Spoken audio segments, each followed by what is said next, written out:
what are the decisions that have been plaguing your mind and creating stress and keeping you up at night, or not allowing you to focus when you're around your family? What are those decisions that you've been hesitant to make? What are the conversations that you've been delaying too long? Let's make that list and commit to ourselves on checking those off in the next 7 days. Ideally in the next 48 hours, but I'll give you a week.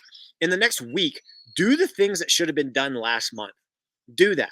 How do you find the will to fight back against a world that wants to keep you sedated, average, and stuck in place? Join us for the tools and strategies you need to create a life of abundance, discipline, and high achievement. This is the Tactical Empire with Jeff Smith.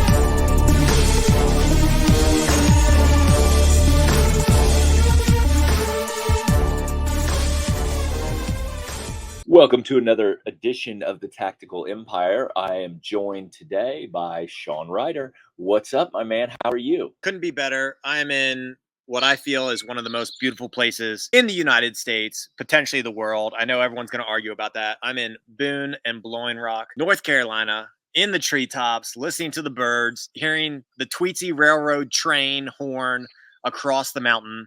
I'm going to get off this podcast. I'm going to go eat at the Daniel Boone Inn. For anyone that's ever been in Boone, it is home-styled cooking. They bring out all the food in a big container and put it on the plate, and you dish yourself. And then we're going to go to Tweetsie Railroad and ride a train with my kids. So, man, I could not be better. How are you? Sounds like a perfect day. I'm fantastic.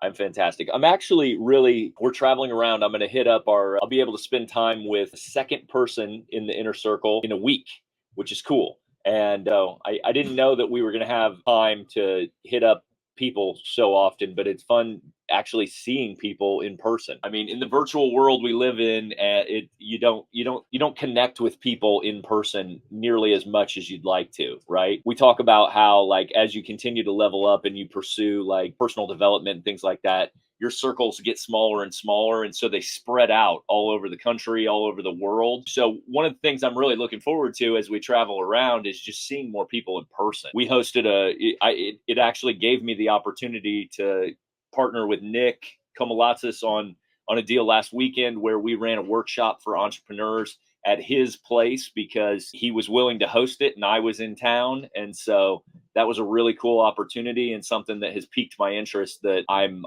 definitely interested in looking for more opportunities where I can collaborate with some of the smart fucking people we know and put on workshop style stuff like that when we have time, because I have the time. If I'm in the location, I think it's a really cool way to get more experience with, like, it was cool having his tribe there. Like, they were his people, his clients. I kind of took the lead and was able to pour into them because they hear him all the time. So it was able to give them a different perspective, which I thought was tremendous. I met a gentleman from Arizona who's actually going to come to our meetup in Scottsdale in October for his knowledge into our crew, which is going to be awesome. So I'm really energized by getting around people in person. And so it's been fun. It's something I didn't expect because I expected to be really focused on my family, which I am, of course, but like, they have to do school, they have other shit going on, and I still have to work. So that's a really cool aspect of what we're doing. And I'm going to see if I can work it into our travel schedule a little bit more, but not to the point where it's like overscheduling us. Certainly. Yeah, it's interesting because for the last 2 hours, I was at a playground in Blowing Rock, North Carolina, playing with my kids. And then we just drive back to the house and I can do a little work here and then we're going to go right back out. But what I like, and kudos to Nick for setting up timing of his event with his tribe and bringing you in, because it plays into our podcast today. It's the end of Q2, which means we're halfway through 2024. So it was probably a good reset for his tribe, especially bringing you in to hear a different perspective. Maybe some of the lessons are the same, but when someone else articulates them in a different voice and maybe a different tone using different vocabulary, it'll hit differently. And so the point of, I don't want to speak for Nick, but the point of maybe setting it midway through the year is, how do I dominate the second half of 2024? And I do agree with you. I think when you or I can come into another group and provide, let's say, a summary or an overview of the 7 levels of financial freedom in 90 minutes or 60 minutes, those people listening are going to take 1 or 2 things away that'll drastically impact their life forever, in perpetuity, just from attending that one thing. So ladies and gentlemen, if you're listening to this podcast, whether it's the 100th time you're listening, or the first. Today's episode is how do I dominate back half of 2024? How do I dominate the next 180 days? And I'm gonna be honest with you guys. I know people can say that the first half of the year is tough because they're going through, depending on where they live in the country, they're going through winter and they have seasonal depression. And then when the weather gets better, their kids are out of school and they're busy and crazy. I say the second half is arguably tougher. The kids are going back into school. You have 3 months of holidays back to back. If you could say 4 with Labor Day. It's like the kids are in school, then they're immediately out of school. And then you have all the excuses of the holiday, the food, the busyness, whatever it may be. And you're heading into wintertime. You're not looking forward to the cold months. Whether someone dominated the first half of 2024 or didn't quite get where they want, how do we finish the next 180 days strong? Because the next 182 days are going to be gone in a blink of an eye. And next, you're going to be listening to a podcast from us about how to dominate 2025. Yeah, I think you need to just, I mean, it goes back to just the simplicity of where you're trying to go. I mean, you look backwards first and like, what have you done? What was on your schedule to get done in the first half of the year? What have you done? Give yourself some kudos, pat yourself on the back. And like, you've come a long way. Like, if you're anything like me or you, I'm sure that like, I don't even recognize what I did. Like we led a quarterly planning call last week, and I fucking was 5 minutes before starting that call, and it was like I haven't even done anything this year. And then I just started dumping it on paper and writing shit down, and I have done tons. And I was on that call, and I did the exercise with the group, and I wrote down everything that I accomplished in Q2, the quarter. And the one thing that I didn't write down, you might have brought it up at the end of that call, was we literally ran a meetup for the Tactical Empire Inner Circle. Yeah. Where we flew people into Birmingham, Alabama. I didn't even write that on my list. I know. Because it's like you do so much and you actually forget about the progress you made. So you're true. And you almost caught me there for a second because the first thing out of your mouth was, we have to see where we're going. And I was like, damn, Jeff actually isn't leading with the looking in the past. And in the very next second sentence, you said it. So I agree. We have to look backwards and see what actions we said we were going to take. Did we take them? Yes or no? So you start auditing yourself. What did I say? Did I hold my word? And whether it's something small or something big, the small ones come to mind for me. I stopped reading The Daily Stoic in the mornings over coffee, even though I feel like it is the most impactful book for me. And so I actually brought it on this trip to be a good reset. And I'm catching up on the past month that I haven't read. And then another thing was I committed to doing a monthly fast. And then every quarter it would be a 48 or 72. I said on another podcast, I hit my 72 in April. And so the next 2 months, which were May and June, would be a simple 24-hour fast. But because I've been focusing on my protein intake, I actually didn't want to do the fast because I didn't want to miss a day of hitting my protein number. And then I use that in my mind. I use that as an excuse to not eat. So I've been eating. So here I am a whole quarter later and I haven't fasted in almost 3 months, right? Yeah. So little things like that, nonetheless, the big thing. So yes, let's look backwards first. And so we have to set that time aside. It might be hopefully more than 15 minutes in a morning over coffee. But if you have to disconnect for a day, if you have to rent an Airbnb for 24, 36 hours, get out of your normal routine, break the cycle you've been in, break the habit, and reset. Look backwards and then reset the tone. What else do you suggest for the people on how to dominate 2024, the second half? Well, and then the next thing I would recommend doing is pulling out your annual targets that you wanted to hit for the year. And then where are you at on those? Do they still apply? Because we go into the year with the best laid plans from a timing standpoint, and then things go awry. And most of the things you can control, you can only control what you can control. And sometimes things get bumped. Like, that's why I'm not huge. Like, you have to take your quarterly plan, your 90-day sprint, and you have to be flexible with it. That's why I don't like plans where they're like, okay, we're going to set this one thing. And like, that's going to be our entire focus of this quarter is this project. Me, you've seen me do it. I like to set my entire annual plan and dump as many things on there as I can so that there's a list of 25 things I want to do that are big ass projects this year, so that as I finish them, if I finish them faster than I would otherwise, I can pull them down into the quarter that I'm currently on. Because I think people lose momentum and lose opportunities because they're like, okay, I had these 3 projects this year and now or this quarter, and now I'm lost because I did my 3 projects and I don't know what to do next. For me, the ability to compress time is having the next project sitting there lined up, and like now I can pull it down. Or in my world, real estate, shit happens to where like you either get hard stops on maybe rehab projects. You might have got red tagged by the city and you know you got 6 weeks until it can be resolved or something like that. The deal that you thought was going to go through blew up because something happened. I mean, we had legal issues with our self-storage that pushed it back 5 months, 4 months. And so that what could have been my 90-day sprint and my full focus, I could have completely derailed me because of things out of my control. And then would I have had as productive of a quarter if I didn't have those things sitting right there on the table to pull down and say, okay, shift focus. I can work on these 3 instead. I just think it makes you far more productive. It's hard to assess what's going to take you 90 days. And then I think you leave a lot on the table if you don't have the backfill of like, what's next? And I know that's going to sound super like stressful to people, or like that I'm a psychopath with productivity, but I'm really not at all.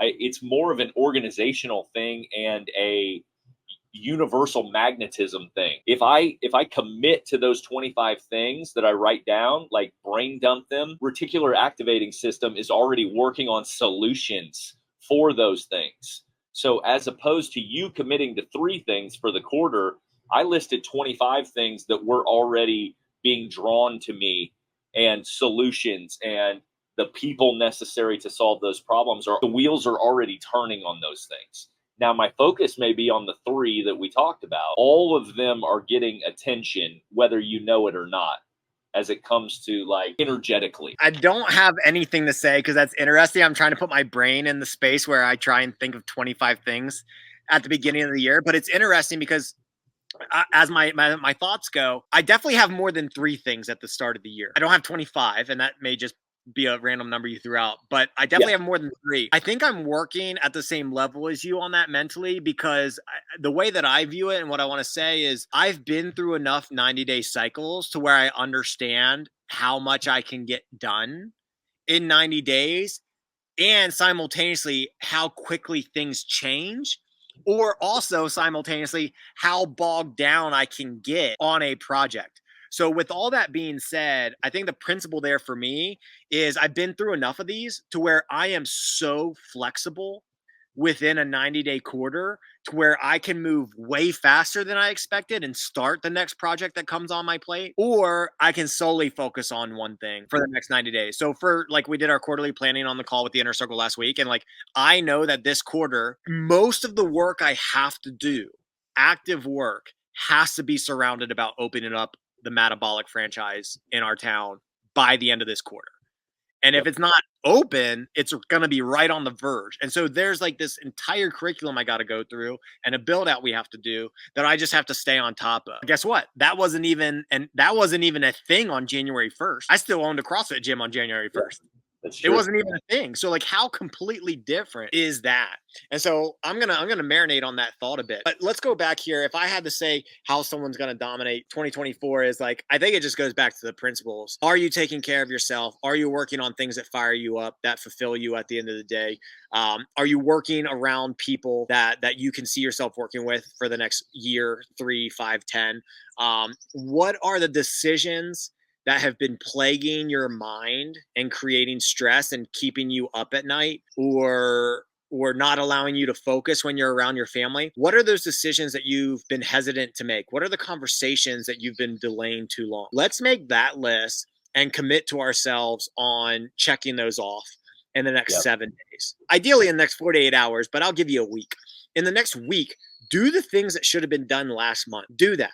What are the healthy habits that you might have let slip? What are the unhealthy habits that you let creep back into your life because you might be stressed out? The exercise that I always liked that you taught me was start, stop, continue.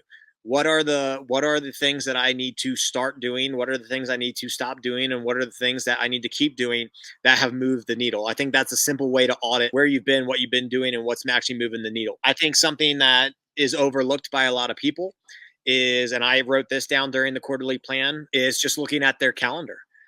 Pull out your phone, go back, look at the past 30 days. What are the things that you had on Sunday through Saturday that didn't fire you up? What are the things that you're kind of lying to yourself and saying that you have to do that you really don't have to do? What are the things within your business that you have had a death grip on that you should finally delegate, that you should let someone else do 70 or 80% as good as you? So over the next year, you're not still plagued by that thing that's on your Thursday at noon that you don't look forward to every Wednesday you go to bed. Look at those things, clean up your schedule. And that's one thing that I actually highlighted and put like 3 asterisks next to. I think I've been really good with my schedule over the past year, especially the last quarter. But there are certainly a few things that I let creep in over the last quarter. I will give myself kudos. One thing that I've done a lot better at over the past 90 days is what I just said, which was if there's conversations that I've needed to have, I've had them. And one thing I've committed to now that I'm building a new business with my wife and we're using a lot of outsourcing and using a lot of other professionals, when people tell me they're going to have something done on time, on a certain time, and that time comes and it's not done, I'm no longer being passive, Sean, and waiting 48 more hours. They're getting a message that morning, and I ask them, should I expect to have this in my inbox by noon? And if it's not there the next day, I'm like, is it a realistic expectation to have it today by noon? And like, I just want people to start telling me the truth. If you tell me something's going to get done, get it done. I'm no longer being passive. I have too much shit that I want to get done, and I cannot wait for you. I cannot wait for you to get done what you said you're going to get done for me to reach my goals, especially if what you're doing revolves around your livelihood in your business. So that's a little personal touch on how I've audited myself. Jeff, what do you plan on doing to dominate the rest of 2024? Well, I think the best exercise that you can do, and we talk about this in our annual planning, quarterly planning, all of it in the Tactical Empire, it's constantly goes back to that one, like, what in your life is like that waterfall target that you can, if achieved and if completed, other things will fall into place or other things will change in your life. So, for example, what I mean by that is if you're a business owner, maybe someone says, like, this quarter, I'd like to raise my take home by $3,000 or whatever. And so, what does that take? Then they've got associated goals that go along with that, or associated smaller subtasks that go along with that, like raise our sales to this level in order to produce the profit to allow me to take home that much money, or take my wife and kids to Paris for vacation, right? And like, ultimately at the end of the day, the revenue number is the target, because that, if the revenue is hit, then the money comes home that you're wanting and the Paris vacation happens. And so what I refer to that is like a waterfall target, because a lot of times people set their targets, and if you look at them on paper, they may have 5 different projects, if you will. But if you look at them, they're kind of related or intertwined. Like, once I achieve this, then we're taking 2 weeks in Maldives to vacation or whatever. But like, ultimately, all that matters is that, like, one pinnacle event that makes everything, it's the domino, kicks off everything else happening. And everyone's got those in their lives. If they do this, it improves these other aspects of life in these ways. And that's what we want to happen. So, but you have to make sure that you understand the trajectory and where the focus lies. And the focus lies in the one thing that fucking matters, the one thing that tips off everything else, right? Because then your marriage improves, your kids are happier, you take more time off, you're decompressed because you took that vacation, you're less stressed at home financially because that number was hit. But it all goes back to the one thing that affected all those other areas, right? And I don't think people think of it like that. I think people try to check the boxes to get dopamine responses, like, oh, well, like, okay, well, fuck the profitability or revenue goal at our business. We're just going to go take the vacation anyway. And because it was on my quarterly 90-day sprint to go on that vacation. And so I just went and did that, as opposed to hitting the pinnacle event that made everything else happen. Do you understand what I'm saying? I do understand what you're saying. And if you're watching this on the YouTube channel, the reason why I'm squinting my eyes is, and I don't want to say this to discredit Jeff, I've been working with Jeff for 5 years, and of course he mentors me a ton and has mentored me a ton.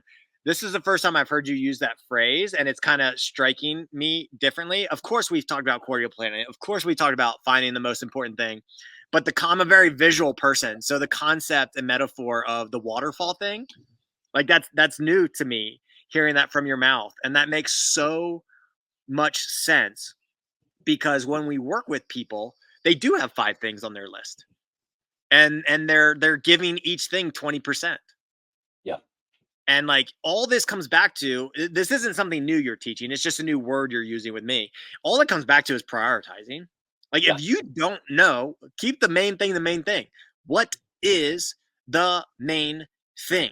And I think the revenue thing might, like that's the easy example.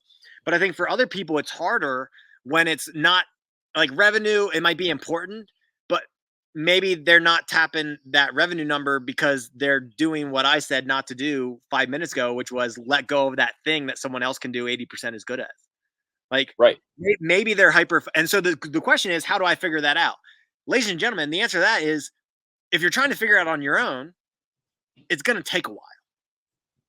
If you don't have a coach, if you're not in a group of like-minded people to help you sift through your thoughts. And the cool thing about working with someone like Jeff or I is like, we're unbiased towards your shit. So when people come on and they explain the situation, it's so like, how many times have you just said like one thing back to them and it was like an epiphany? It's kind of like what's happening right now with you saying like the waterfall thing. I'm like, well, fuck, that like immediately gets me focused on the one thing I need to do to get to the endpoint that I want. So I'm saying that out of appreciation because I've been working with you for 5 years, and just even that phrase is new to me from you. Even if you've said it to 5,000 other people, it's the first time that, or maybe it's the first time that I heard it, because as you say before, is like you could hear the same thing 10 times, but it's the 10th time where you really need to hear it, where you actually hear it. So I appreciate that from a mentor to mentee perspective. And that's going to help me not only clarify my own stuff, which I've been doing, it's going to help me clarify other people's stuff. So I think we've hit plenty of topics on this topic today. Audit where you've been, what you said you were going to do, what you ended up not doing, good things that you've been doing, things that creeped in that are not helping you reach your goals, reestablish where you want to go, and find that one thing. What is that one waterfall thing that will push the dominoes over and get you where you want to be? Jeff, any other things to help the people dominate? If not, we'll send them out. Well, I mean, just don't get too dogmatically committed to like the structure of things. I know it's the beginning of Q3 and quarterly planning is all the rage. And we do it because it keeps you on a cadence of reflection and planning, intentionally planning. If you want to win the back half of the year, just sit there and say, what is the one thing that is going to, if achieved, the byproduct of it is going to be these other 5 things are done, or my life is going to improve this much, or I am going to gain this much more freedom. And then fucking do that one thing. It doesn't matter if it takes you 90 days or 900 days, do that thing. And then go to your list and do it again. What's the one thing that's the most important thing that I can do now? And who cares when it happens? It could be August 3rd. It doesn't have to be fucking October 1st to plan it for Q4.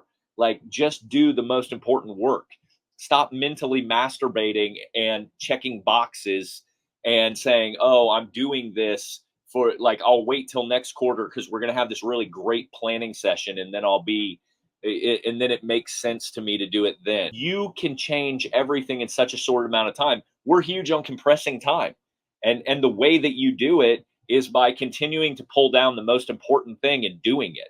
You don't have to wait on me to come tell you. Just keep your momentum going as to not lose it. And if Sean or I can help you, if you want to become part of the Tactical Empire, it's a group of guys doing this on a regular basis, pushing each other to move, pushing each other to intentionally plan, pushing each other to be better in all aspects. So hit us up if you're interested.